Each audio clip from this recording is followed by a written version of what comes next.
One of the most important teachings of the Catholic Church is one of the most difficult teachings we are asked to believe, that Jesus is really physically present in the bread and wine consecrated by the priest during the Holy Mass.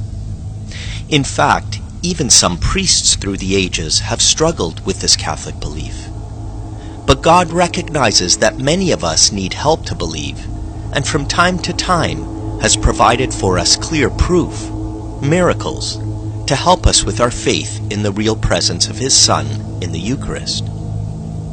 Some of these miracles have happened long ago. Some have happened in recent times.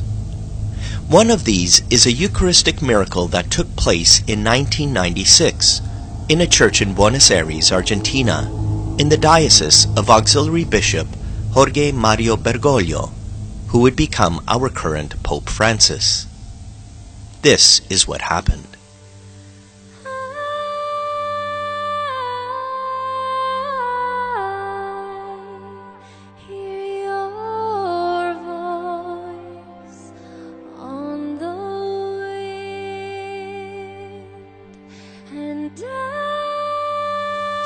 At 7 o'clock on the evening of August 18, 1996, Father Alejandro Pezet was saying Holy Mass at St. Mary Catholic Church in the center of Buenos Aires. As he was finishing distributing Holy Communion, a woman came up to tell him that she had found a discarded host at the back of the church. Someone had dropped it and had not wished to consume the dirty host. Father Alejandro went and retrieved the unconsumed Eucharist. As is the practice in these situations, he placed it in a container of water and put it away in the tabernacle to sit so that it could dissolve. Father Alejandro knew that in several days the Eucharist would dissolve, and he would be able to respectfully dispose of it by watering a plant with the water.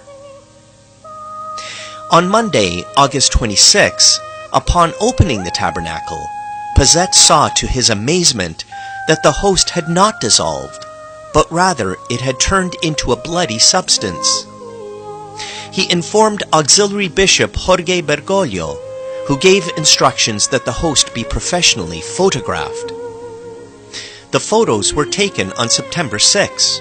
They clearly show that the host, which had become a fragment of bloodied flesh, had grown significantly in size.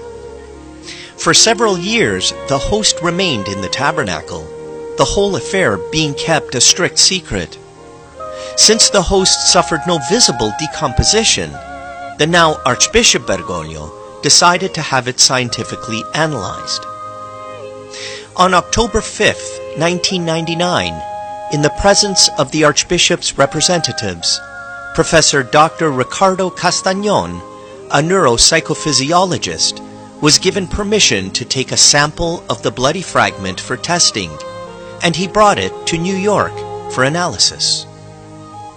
Since he did not wish to prejudice the study, he purposely did not inform the team of scientists of where the sample came from. One of these scientists was Dr. Frederick Zugaba, the well-known cardiologist and forensic pathologist. Zugaba determined that the analyzed substance was real flesh and blood containing human DNA.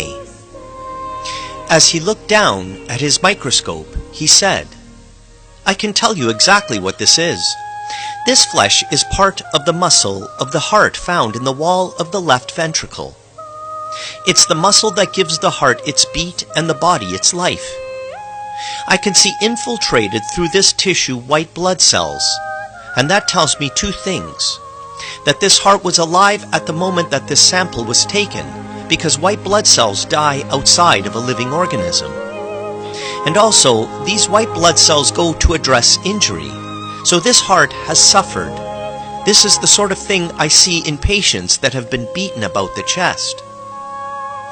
Two Australians, journalist Mike Willesee and lawyer Ron Tesorero, involved in the investigations, also witnessed these tests. Knowing where the sample had come from, they were dumbfounded by Dr. Zugaba's testimony. Mike Willesee asked the scientist how long the white blood cells would have remained alive if they had come from a piece of human tissue which had been kept in water.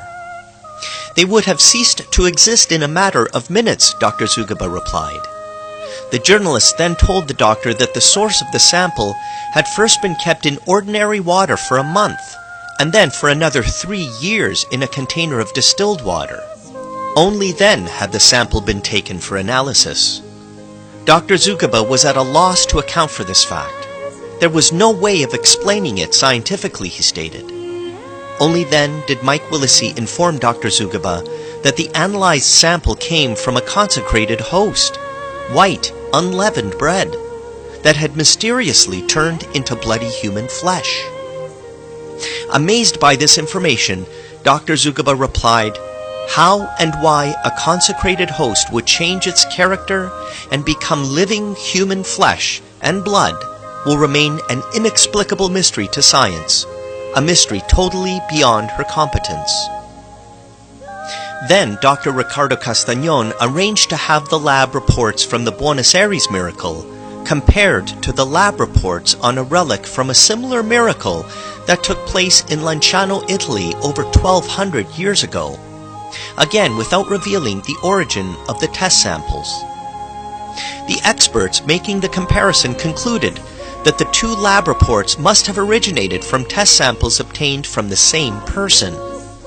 They further reported that both samples revealed an AB positive blood type. They are all characteristic of a man who was born and lived in the Middle East region.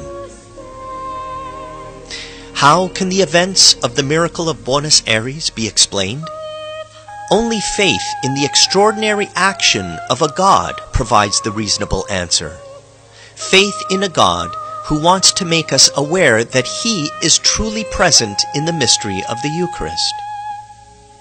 As a result of his investigation of this and other miracles, Dr. Ricardo Castañón, who was a staunch atheist much of his life, converted to Catholicism.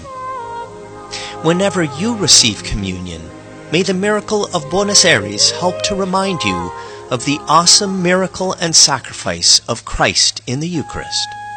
Allow Him to nourish you with His presence.